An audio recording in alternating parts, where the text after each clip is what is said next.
Netflix TV நேயர்களுக்கு வணக்கம். திருத்துளசி பயன்கள் பேசுகிறேன்.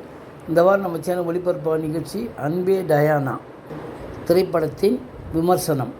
சென்னை பெரம்பூர் பகுதியில் வசிக்கும் நாயகன் பாரி இளவழகன் அதே பகுதியில் வசிக்கும் ஆங்கிலோ இந்திய பெண்ணான நாயகி ரம்யா ரங்கநாதனை கல்லூரி காலம் முதலே காலித்து வருகிறார். பாரியின் காதலை ஏற்க மறுக்கும் ரம்யா அவருடன் நட்பாக பழகி வருகிறார். ஒருதலை காதலோடு பல வருடங்களாக காத்து கொண்டிருக்கும் பாரிக்கு ரம்யா சம்மதம் சொல்கிறார். ஆனால் ரம்யாவின் காதலை ஏற்பது திடீரென்று தயக்கம் காட்டும் பாரி அவரிடம் இருந்து விலகி செல்ல முயற்சிக்கிறார். இது ஏன்? அவரது காதல் என்னவானது என்பது நகைச்சுவையாக சொல்வதே அன்பே டயானா. நாயகனாக நடித்திருக்கும் பாரி இளவழகன் பக்கத்து வீட்டு பையன் போல் எளிமையான தோட்டத்தோடும் இயல்பான நடிப்போடும் கவனம் இருக்கிறார். பல வருடங்களாக காத்து கொண்டிருந்த காதல் கைகூடும் போது பலவித குழப்பங்களால் அதை ஏற்க தயக்கம் காட்டுவது முதல் கண்டிப்பான அம்மாவுக்கு கட்டுப்பட்டு காதலை சொல்ல முடியாமல் தவிப்பது வரை எந்தவித அலட்டும் இல்லாமல் அசால்ட்டாக நடித்திருக்கிறார்.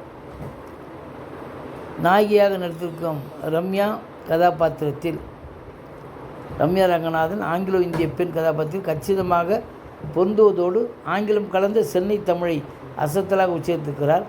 தன்னிடம் இருந்து விலகி செல்ல முயற்சிக்கும் காதலனை மிரட்டுவது, காதலின் தந்தையிடம் அதிரடியாக பேசுவது என்று தன் நடிப்பின் மூலம் பார்வையாளர்களை வயிறு வலிக்க சிரிக்க வைக்கும் ரம்யா ரங்கநாதன் தன் சிறப்பான நடிப்பின் மூலம் திரைக்கதைக்கு பெருமளவில் உதவியிருக்கிறார்.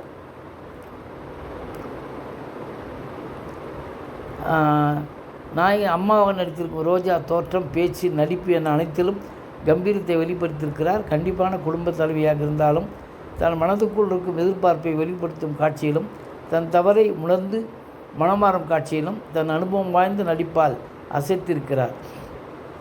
நாயகனின் நண்பராக நடித்திருக்கும் பரிதாபங்கள் கோபி பெங்களூர் தமிழ் படத்தில் படம் முழுவதும் சிரிக்க வைக்கிறார். மாங்கா பாபு கதாபாத்திரத்தில் சில காட்சிகள் வந்தாலும் செல் முருகன் தன் பங்கிற்கு சிரிக்க வைக்கிறார். நாயகனின் மாமா பெண் வடத்தில் நடித்திருக்கும் நீலா சங்கர், நாயகனின் சகோதரியாக நடித்திருக்கும் இஸ்மத் பானு, சகோதரனாக நடித்திருக்கும் சுதர்சன் காந்தி, நாயகியின் பெற்றோர்கள் நடித்திருக்கும் நடிகர்கள், நடிகை அனைவருமே சிறப்பாக நடித்திருக்கிறார்கள். ஒளிப்பதிவாளர் செல்வி கேலிஸ்ட் பெரம்பூர் பகுதியை அழகியலோடு காட்சிப்படுத்தியிருக்கிறார். பரத் சங்கர் இசையில் பாடல்கள் அனைத்தும் விதமாக பயணிக்கிறது. கதை எழுதி இயக்கியதோடு கதையை நாயகனாகவும் நடித்திருக்கும் பருதி இளவழகன் சாதாரண காதல் கதை என்றாலும் இயல்பான திரைக்கதையை அமைத்து அதை அனைவருக்கும் ஈர்க்கின்ற வகையில் உருவாக்கியிருக்கிறார். படத்தின் பலமே கதாபாத்திரங்களின் தனித்துவமான வடிவமைப்பு மற்றும் அதில் இயல்பாக நடித்த நட்சத்திரங்கள் தான். நடிகர்களில் இருந்து சரியான முறையில் வேலை வாங்கியிருக்கும் இயக்குனர் பாரி இளவழகன் முதல் பாதியை ஊட்டி மலை ரயில் போல் மெதுவாகவும் மென்மையாகவும் நகர்த்தி சென்றாலும் இரண்டாம் பாதியை வந்தே பாரத் ரயில் போல் வேகமாக நகர்த்தி செல்வதோடு பார்வையாளர்களை வயிறு வலிக்க சிரிக்க வைக்கவும் செய்கிறார். அது மட்டும் இல்லாமல் இந்த படத்தில் முக்கிய கதாபாத்திரம் நடித்திருக்கும்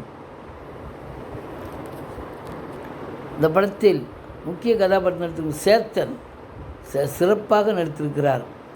அவர் ரோஜாவுக்கு சவால் விடுகின்ற அளவுக்கு அவருடைய நடிப்பாற்றல் மிக சிறப்பாக இருந்தது. படத்தையே அவர்தான் முதுகில் சுமக்கிறார். அவ்வளோ இயல்பாகவும் காமெடியாகவும் குணச்சித்திர நடிகாகவும் அழகாக தன்னை வெளிப்படுத்தியிருக்கிறார். ஜாலியான பொழுதுபோக்கு படமாக இருந்தாலும் எளிமையான வசனங்கள் மூலம் சாதி, மதம், மொழி, இனம் போன்ற வேறுபாட்டை கலைந்து மனிதர்களை அன்பால் ஒன்றிணைக்கும் மேஜிக்கை அனைவரும் ஏற்கும்படி நிகழ்த்தி இயக்குனர் பாரி இளவழகன் கைத்தட்டல் பெறுகிறார். மொத்தத்தை அன்பே டயானா அன்பும் மகிழ்ச்சியும் நிறைந்த ஒரு சிறப்பான படம். நன்றி, வணக்கம்.